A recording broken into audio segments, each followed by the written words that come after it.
Hey guys, Jeffries here, and welcome to episode 3 of You Don't Win Anything with Kids, which is of course my Jeffries United career on Football Manager 2014.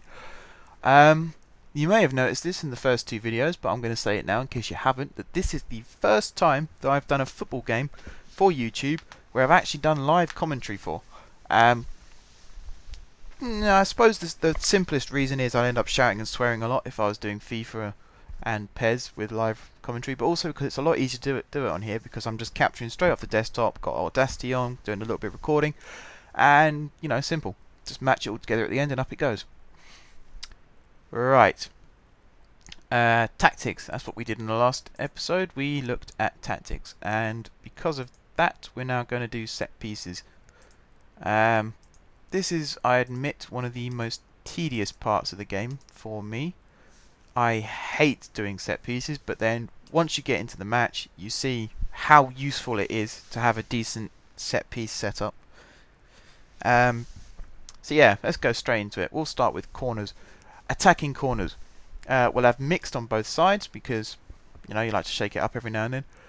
First rule we'll always have is the striker attacks the near post, because generally your striker will be one of the strongest headers on your team, and if he attacks the near post and the ball goes near post, then he wins the header. Simple as. Because of that, who was on the attacking far post? Defenders. Well, that's Bull. He can stay there. Just go forward generically. Let's have the centre attacking midfielder attacking the ball from deep. And let's choose a random midfielder. Let's choose this fella. He will lurk outside the area, and the other one will provide a short option. Actually, no, he won't. He'll challenge the keeper. He'll do like the Kevin Nolan role. And then we'll have the two defenders staying back, the two wide men just generically going forward, and the two fullbacks, I suppose in this case. Yeah, fullbacks. They'll stay back if they're needed, which guaranteed they will be. Defending corners. Straight away, right back on the far post, left back on the near post. I assume that's the same no matter what side the corner's coming from. Striker, I always have stay forward, and the attacking midfielder, I have edge of the area. Simple reason, counter attack. If you've got everyone back and the ball bounces free and you just hoof it forward, it's just going to land at a defender on the opposite team, and they're just going to pump it straight back into your box. So if you have at least two players who are in a position to move back, not move back, what am I talking about? If you have two players who are in a position to go forward with the ball, then yeah, you'll end up with a much better attacking option there. What am I going to do on my wide players? I suppose one of them can mark the 6-yard box and the other one can close down the corner. And then the two midfielders will just generically go back and do whatever. So I'm happy with that. Free kicks. That's the next one. Got a centre-back marking the keeper. No. Let's have the centre-back go forward. Let's have the attacking midfielder mark the keeper. Actually, no. Let's have him disrupt the wall.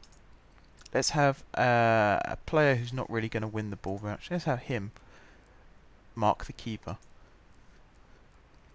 And everyone else apart from that, I think I'm happy with. Wide fullbacks staying back if needed. Actually, that one maybe. Have I got a disrupt ball? I have, haven't I? Yeah. Let's just have you go forward like that. So we'll have 3 players back. 1, 2, 3, 4, 5, 6 going forward, and then the midfielder there just disrupting the goalkeeper. Right, defending free kicks. Same principle with corners. We'll have a man on each post in case it goes past the keeper. They might end up playing players on side because of that, but then there's 3 men on the line instead of 1, so it might make it easier. Same dealie as before. Striker stays forward. Attacking midfielder. Let's have him in the wall, just because he's then in a position to break forward if need be. Man mark, yep. Man mark, and go back. Yep, happy with that. That's free kicks done. Throw-ins. This one is easy. Basically, The left back comes short. Normally the left back's the taker anyway, but in this case comes short. This guy here, yep, he can stay there. And the left midfielder will go near post. Just as an option. The striker will go forward. Yep. The cam is lurking outside the area, which is perfect. Yep, happy with that. And we'll just do the same thing on this side, except, oops, we'll swap these around. So it'll be the opposite side. So it'll be the right midfielder this time who goes near post. And everything else is fine. There we go. Now, all we have to do is assign. So, who's good at corners? McGregor is good at corners. I think that was advised to me actually in the last episode, but I completely ignored what the guy said. Villa's good at corners, Delamond is good at corners, and Bobo is good at corners. I think 4 will do. Now we've got free kick takers. Now these 2 guys are goalkeepers, so we'll ignore that. I think I did a bit of a glitch when I set them up, because I just copied stats over from Pez and didn't really think about what it was I was doing. We'll have 5 free kick takers, again just so it goes down to Bobo. I'm not too bothered about who takes them from either side, so we'll just have the same list again.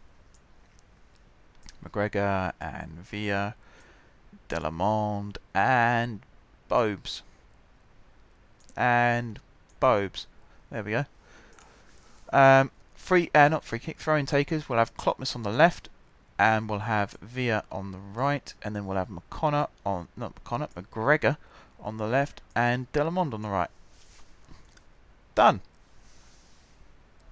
I suppose in this episode as well, I'm going to get some staff, but I'm not going to do it like that because that's wrong. I'm going to go in the job centre and I'm going to place an advert for an under-21 manager and an under-18s manager. Because again, like I've said in previous episodes, I'm a lazy bastard. I don't bother with any of that stuff. And the final thing I think I'm going to do in this episode is staff responsibilities.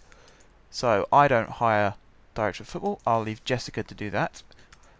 He then, at the moment Searcher in this case, hires my head of youth development and my chief scout and all my other staff. And he finds and makes offers for my first team players. Head of youth does the same for youth. Director of football finalises negotiations. Head of youth does the same for youth. Finalises first team signings. That's the director of football again. And young players, that's the head of youth. Find a new club, that's director of football, and head of youth does the same for youth. You can spot a trend building up here. First team players need new contracts, that should be director of football, and head of youth does the same for youth. Sets assignments for the scouting team, that's going to be Jacques Olivier, chief scout. Runs general training, Huntingdon.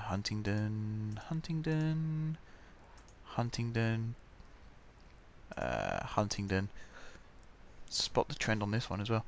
Under 21 team match preparation. Obviously this will transfer over once the new managers come in, but for now it's just going to be Huntingdon, and Youngman will do brings the players in for the trials. That's that done.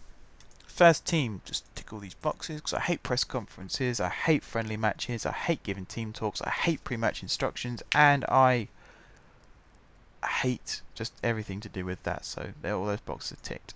These 2 will currently be done by Huntington anyway. Personal assistant.